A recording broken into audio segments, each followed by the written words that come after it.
There is no single purpose except to eliminate Vice President Sara Duterte from the presidential race. Mo kining elimination process ng gihimo. So ilang gigamit ang kining impeachment nga ruta.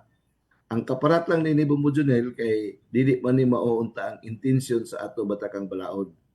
Ang atong Batakang Balaod nag-provide og impeachment process para sa mga high public officials involving serious offenses kanang gitawag culpable violation of the Constitution, treason, bribery, other forms of graft and corruption, and betrayal of public trust. Kunya, gipili ra nini ang mga impeachable officials, meaning to say, gamiton lamang kini as a last resort sa mga impeachable official nga nakahimo gyud og kanang salaod gyud nga matawag nato nga salaod nga grabe gyud sa katawan.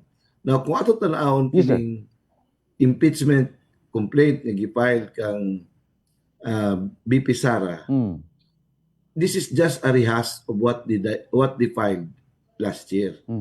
Kanang gitawag nila nga confidential funds.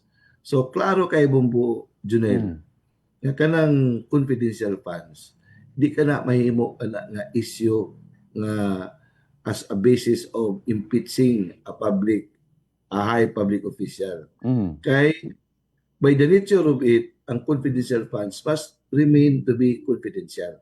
Mo tanaw ko kanimo nganong dili mapod kibali ila pong i-scrutinized ang confidential funds ni Presidente Marcos nga bilyon-bilyon man kana, daginuton man kana lang 125 million nga wala pa'y definitive nga conclusion kung kana gibulo sa bagyod ni Vice President Sara Duterte, which is very unlikely.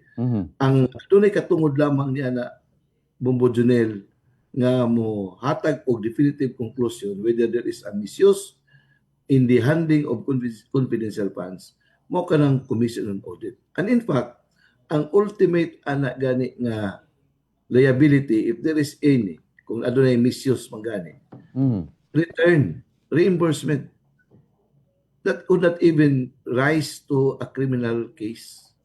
Now, pangutana, has there been a public official in our country who has been given confidential funds by the nature of his or her office that has been found to be misuse it? Wala. Kay even ang mga local officials, kana maguna siya, it's a matter of documentation lang. Kay confidential gani, you are buying information. So, klaro kayo nga barato nga pamaagi, cheap political approach nila just to create a narrative nga si Vice President Sara Duterte must be impeached. Now, ang pangutana, muhalin ba kana sa tao? How about the trillions of pesos sa ghost projects na abay investigasyon nga gihimo ang atong gobyerno niya nga kanang sincere nga obligasyon nga investigasyon. Tanawa karon naglulop na po ng iligan.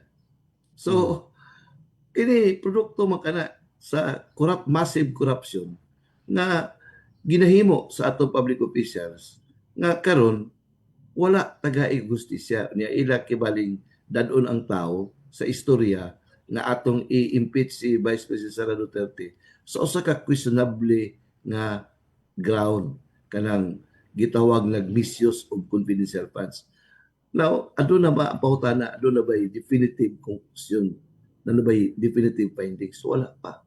So, how can you impeach a public official of a premature allegation?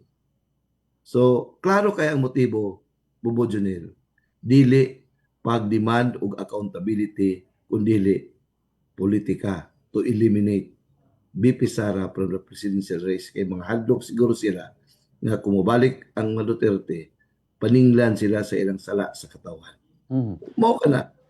Pag eliminate Bongbong Junel, dili ka na demokratikan nun nga pamaagi. Kana tyrannical na pamaagi, dili ka na sa nasibo sa diwa o espiritu sa demokrasya. Kaya ang demokrasya, kinahanglan tagaan og unlimited choices ang katawan kung kinsa ang ilang gusto nga mahimong leader nga mo dumala sa nasod sulod sa 6 Mhm. years under the Constitution.